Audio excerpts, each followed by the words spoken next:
Welcome class 8th. Today we are going to start with chapter number 4.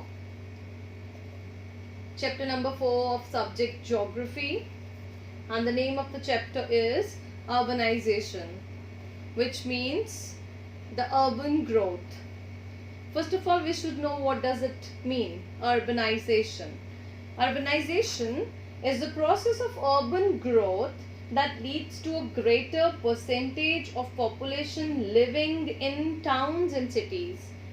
In general words or general language, normal language, we can explain urbanization as people living in cities or towns. So that percentage of population who is living in urban cities like towns or any mega city, metro city, that is said to be urbanization. Then is regarding this, we should know that is there any history regarding urbanization? Yes, everything has history. Similarly, urbanization has historical processes through which it has passed through. So the first historical process, which is rise in the Industrial Revolution. Second is the establishment of colonial rule over large parts of the world. And the third is development of democratic ideals. So these are the three historical processes through which the urbanization has passed through. So the three historical processes have shaped modern cities in decisive ways. That urbanization is so called urbanization because it has passed through these three ways.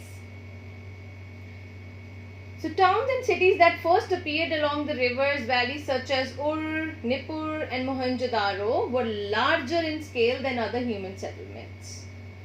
So cities were often the centers of political power, administrative network, trade and industry, religious institutions and intellectual activity, and supported various social groups such as artisans, merchants and priests. So these were the major activities which took place mainly in the urban cities, in the cities. So that is why we can say that these are the first of all, when we talk about it, how actually urbanization started taking its way towards the development. The first thing is food, that the food actually made the cities more important.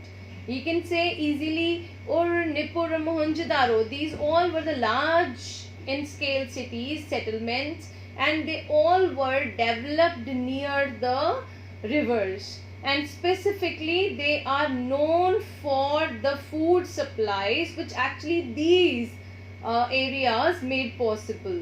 Okay, so many non-food producers or the producers came up from these cities. So this was the major reason that urbanization or the cities which actually developed were where first of all food production started. Okay, so this was the main reason, and later on this food production ultimately made so many further products which were related with the agriculture. So thus industrial revolution took place specifically in agricultural areas. Agro based products later on came into the use of different kind of production of different products. Agro based industries they are known as. So industrialization changed the form of urbanization in the modern period. So the first thing which we can understand over here in 18th century is industrial cities like Britain and Manchester. Not only about India we are talking about here.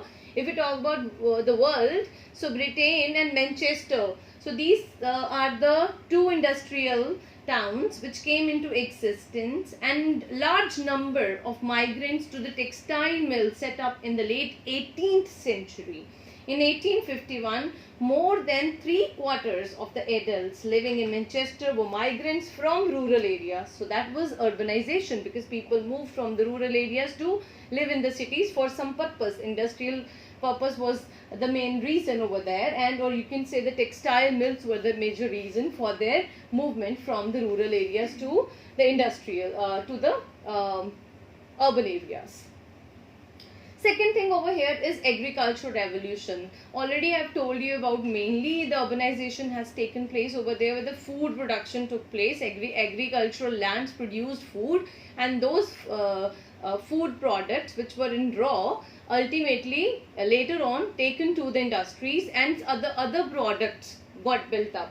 So this ultimately took people from the villages to the cities. So this way migration took place and urbanization taken place. So agricultural revolution and enclosure movement.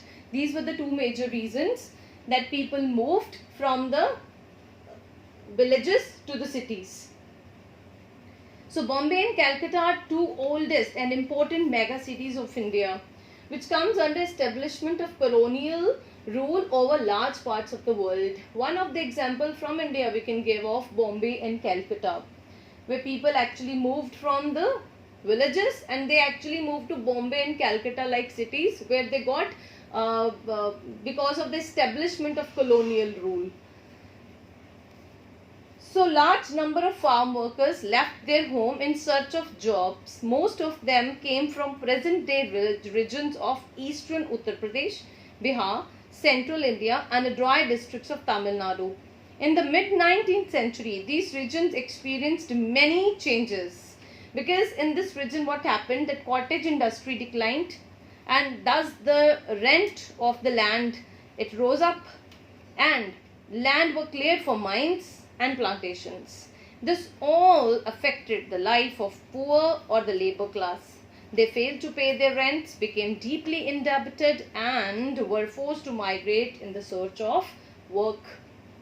This way migration took place. So first of all, we should know over here that the development of democratic ideals also, people started moving from the villages to the cities so as to express their democratic ideals. Now is what causes urbanization. There are so many reasons which we have already done that these are the reasons, but over here they are explained as the historical processes or the phases. Now is what causes urbanization. The two factors are there, the pull factor or the push factor. You already know, you have done in migration, that what are the pull factors and the push factors. Pull factors are which actually forces, the factors which force the population to move away from that region where they're living. And push factors pull factors are which affect the population, which attract the population, over here. So pull factors are those, and opposite to that are the push factors, the factors which emphasizes on dragging away the population from the region or from their origin. So that is push factor. What would be the pull factors? Education, better jobs, opportunities, economic opportunities and entertainment, better health facilities, women empowerment, freedom, banking, communication, transportation. These all are the pull factors. And what are the push factors? Push factors are just opposite to that, where the economic activities are less, opportunities are less, and the division of land is bad, lack of services like education, communication, transportation, health, etc. And where the low pay is there, rural poverty is so much, and drought and flooding, these kind of things are also happening. So these all push the population from those areas to other areas which are safer and specifically which are urbanized. Then is the impacts of urbanization. Impacts of urbanization, first of all, the urbanization's impact on agricultural productivity. That agricultural productivity has increased. Okay, low productivity of agriculture is not left now. Higher productivity by the agriculture as well as in the industries, agricultural industries.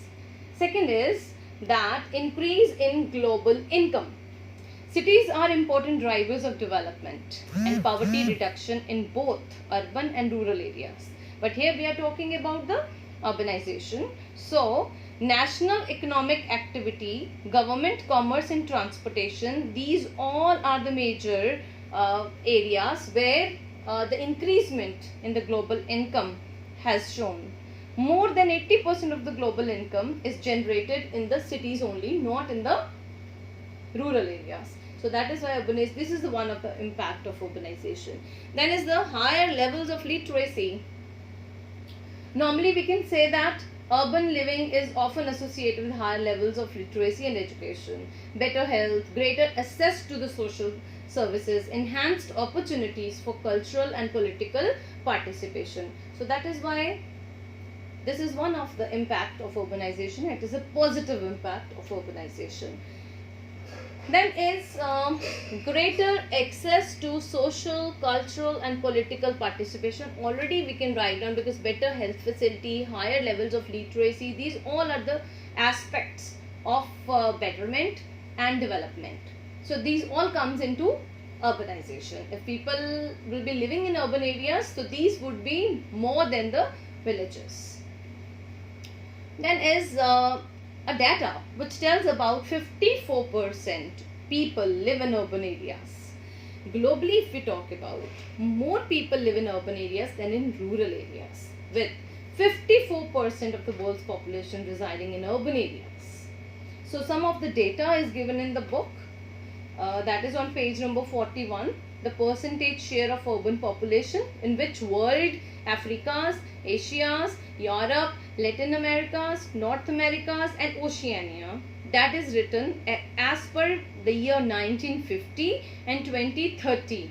What would be the population 2030 and what was in 1950? So a bar diagram is shown in which shows that percentage of urban population in different countries of the world and how much it is going to be increased. So that tells us about that Tokyo is the world's largest city with an agglomeration of 38 million inhabitants, followed by Delhi with 25 million by 2030. The world is projected to have 41 mega cities with more than 10 million inhabitants. So another page, as per the old book 42 page number, it is 10 mega cities are written over there, and internal question also can come that write down any 3 or 4 mega cities. So you can learn from there: Tokyo, Delhi, Shanghai, Sao Paulo, Mumbai, Mexico City, Beijing, Osaka, Cairo, New York. So these all are the cities which are called mega city, 10 mega cities of the world. You should cram those.